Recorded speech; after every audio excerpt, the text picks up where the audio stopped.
On a beaucoup trop de tomates. Bon non, on peut pas avoir trop de tomates je pense.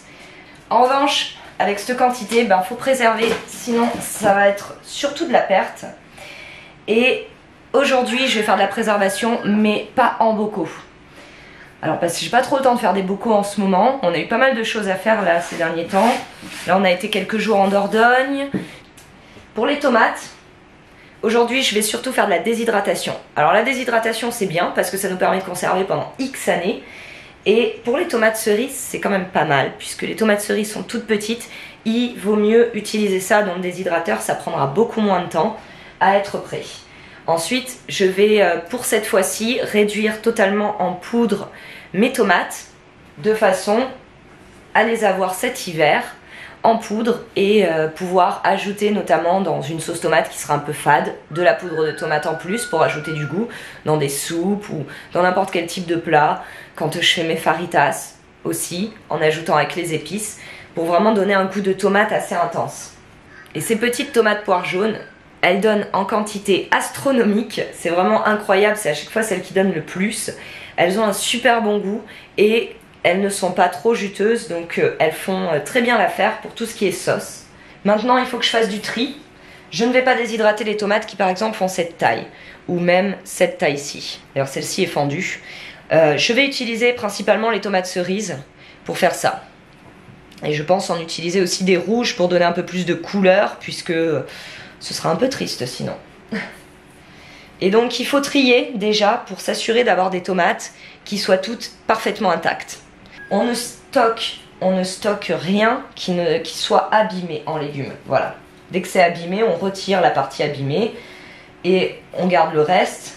Mais on évite de stocker des parties abîmées puisque c'est là où on va avoir un problème, on risque d'avoir des soucis de conservation. Je vais déjà me découper toutes celles-ci parce qu'il faut les couper en deux. Alors bien évidemment il va falloir les laver, mais les couper en deux pour qu'elles puissent se déshydrater correctement et voir ensuite la place qui me reste dans le déshydrateur. Une dernière petite vérification.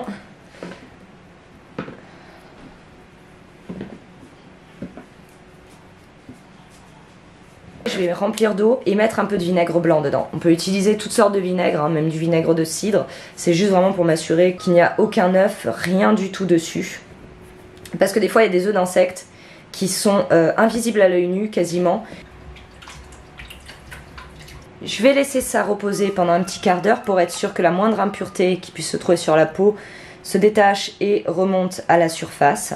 Et ensuite je pourrai drainer et rincer une dernière fois. Avant de faire les découpes, donc je vais laisser un petit quart d'heure que ça repose quand même, c'est toujours mieux. Je pense qu'avec rien qu'avec ce qui est là, je vais remplir mon déshydrateur. Maintenant, on peut utiliser un déshydrateur solaire, ça coûte rien, enfin ça coûte rien, juste le fait de le fabriquer, mais ensuite ça ne coûte plus rien. En cette saison, en plus, c'est le meilleur moment. On peut aussi utiliser le four, si on le souhaite. Maintenant, le four, ça consomme beaucoup d'énergie. Et le problème, si on fait de la déshydratation au four, c'est qu'il faut que ce soit assez rapide parce que du coup on peut pas quitter la maison parce qu'on va pas laisser son four allumé. Par contre le déshydrateur électrique, là oui, je peux le laisser allumer, quitter la maison, ça me fait quand même beaucoup moins peur. Je vous déconseille d'utiliser votre four, de le laisser tourner et de partir pendant 2 ou 3 heures, hein, c'est vraiment pas conseillé. Pour être sûr que la déshydratation soit bonne et que ça se conservera très longtemps et surtout que ça pourra être réduit en poudre assez facilement, il faut vraiment avoir retiré toute l'humidité des tomates. Donc ça peut prendre du temps. Sachant qu'au four ça prendra quand même moins de temps que dans un déshydrateur. Mon déshydrateur je trouve est pas tellement efficace, prend un peu de temps quand même, voilà, à déshydrater. On verra combien de temps ça prend avec les tomates. On le verra pas dans ce vlog, on le verra sûrement dans le prochain, puisque eh bien, je pense qu'il y a au moins 24 à 48 heures, voire peut-être plus, de déshydratation pour les tomates. J'utilise ce type de déshydrateur. C'est pas mal, ça fait le boulot. Maintenant, je crois que celui-là monte à 70 degrés max. Et je mets au maximum de la température pour la déshydratation parce que sinon c'est vraiment très long. Alors vous pouvez voir ici, si vous posez la question, c'est censé être des concombres. Hein. Mais voilà, comme je disais, mes concombres sont tous morts. D'ailleurs, je ne suis pas la seule en allant sur les marchés. Notamment en Dordogne, on m'a dit que oui, les concombres, c'était difficile en ce moment parce qu'ils ont tous cramé. Si vos concombres ont cramé, vous n'êtes pas seul, moi aussi, chez les maraîchers aussi. Cette année, c'est vraiment particulier. Au niveau du jardin, c'est assez difficile. Je vais retirer les plaques du haut. Hop là. Et je vais directement les mettre dessus. On laisse toujours un peu d'espace entre les tomates, entre les légumes que l'on déshydrate, pour justement que l'air circule bien. Finalement, vu tous les étages que j'ai, je vais peut-être pouvoir en déshydrater plus. Maintenant, j'imagine que plus je remplis le déshydrateur, plus ça va prendre de temps. Vu que j'utilise des tomates poires jaunes, forcément, j'aurai pas une poudre de tomate qui sera là pour vraiment donner de la couleur dans les soupes, etc. Ça risque de donner un orange très clair quand j'aurai mélangé tout ça. Alors évidemment, on choisit les tomates les plus mûres, c'est celles qui auront le plus de goût.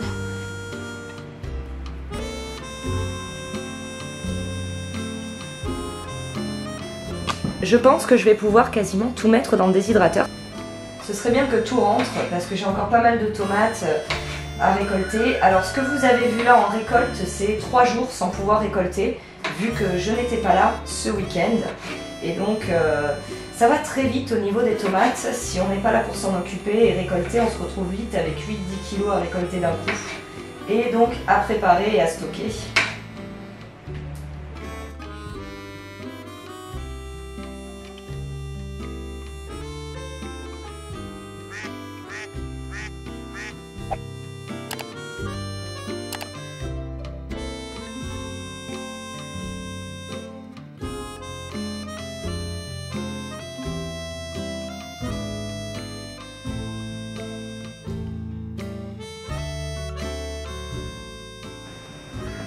Non, j'aurais peut-être pas de quoi finir mon panier de tomates, mais c'est pas grave.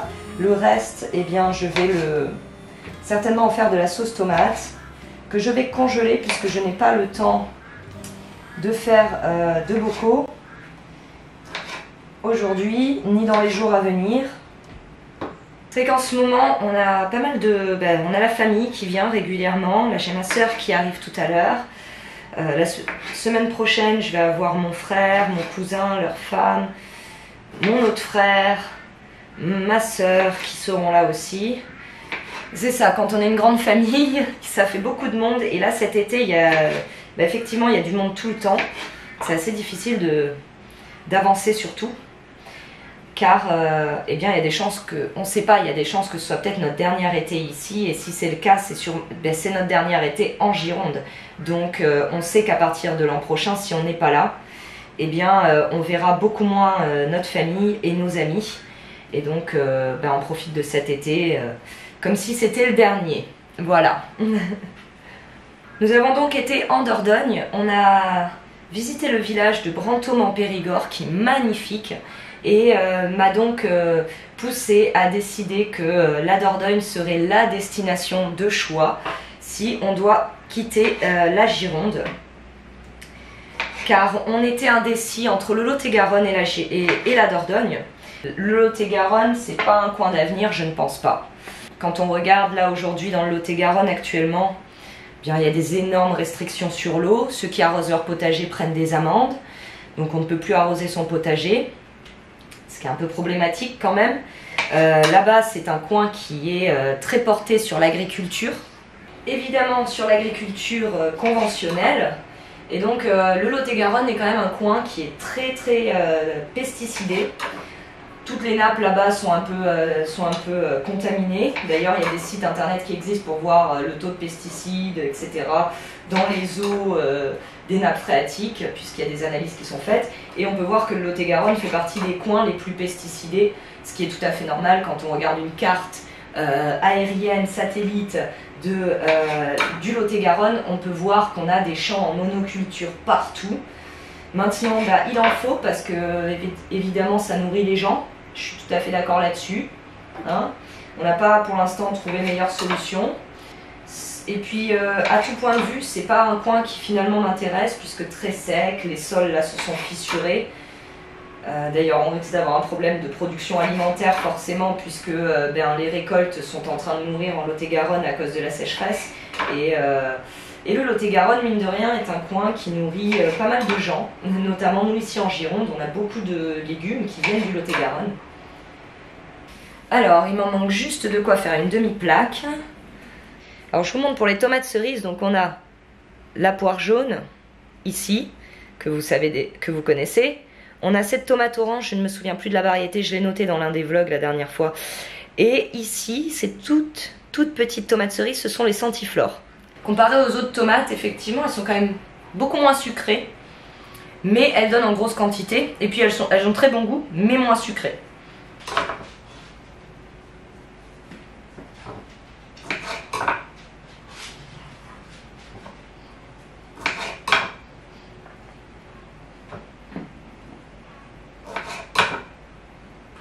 En heure, on va mettre le maximum. Je pense que c'est 24 heures sur cette machine. Ah non, génial. Je vais lui mettre, je pense, 48 heures. De toute façon, c'est moi qui vais vérifier régulièrement. Ok. Ensuite, je sais plus comment on fait déjà pour mettre la température. Je ne me souviens plus du tout comment on fait pour vérifier. Ah voilà, la température, c'est 55 degrés. Donc non, ça va pas. Voilà. Plus. Voilà, donc 70 degrés, c'est le maximum. De toute façon, il ne faut pas que ce soit trop élevé, hein, bien sûr, sinon ça va les cuire plus que les déshydrater. Donc on est sur du 70 degrés, 48 heures. On verra dans le prochain vlog si 48 heures sont suffisants. Mais j'ai un doute sur les 48 heures de déshydratation, je pense qu'il faudra un peu plus parce qu'on peut voir quand même qu'on a une belle quantité de tomates à déshydrater. Et évidemment, dans la déshydratation, ce qui va compter, c'est la température et la ventilation. Plus il est plein et moins en fait l'air va bien circuler entre les légumes et donc déshydrater. Maintenant, je déshydrate les tomates comme ça. Il y a une ombre bizarre ici.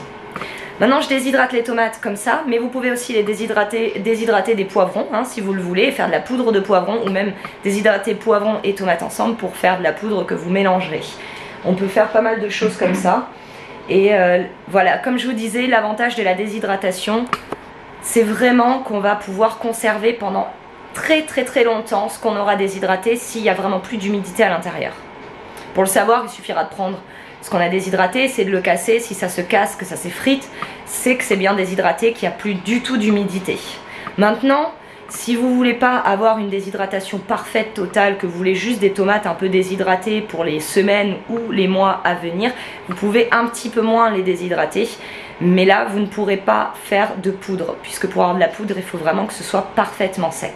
On verra le résultat dans le prochain vlog. D'ailleurs, le dernier podcast, pour ceux que ça intéresse, traitait justement de la préservation des tomates et de quelques techniques de préservation qu'on peut utiliser, avec aussi quelques astuces recettes que j'avais données dans le podcast. Donc si ça vous intéresse, je vous mettrai le lien en description. C'est sur Patreon, voilà. D'ailleurs, même le podcast, vous savez quoi, je vais vous le mettre à la sortie de cette vidéo. Je vous le mets en public pendant 24 heures, comme ça vous pourrez écouter le podcast en public pendant 24 heures. Et au bout de 24 heures, par contre, il faut s'abonner à la sortie de cette vidéo, donc de ce soir jusqu'à demain soir certainement. Je vous souhaite à tous une très bonne journée, une très bonne fin de semaine. J'espère qu'on va avoir un peu de pluie d'ici là, mais là, je crois que la canicule est revenue. En tout cas, le jardin cette année, c'est pas fantastique pour nous. Je pense que pour plein de gens, c'est le cas. Rassurez-vous, nous non plus, c'est pas fantastique. Les tomates, c'est clair, il n'y a pas de problème, ça donne, c'est génial. Mais pour le reste, ça a vraiment du mal, que ce soit les melons, les pastèques, les concombres maintenant sont tous morts. On a quand même pas mal de légumes qui souffrent de cette chaleur. Ce ne sera pas l'année du potager malheureusement.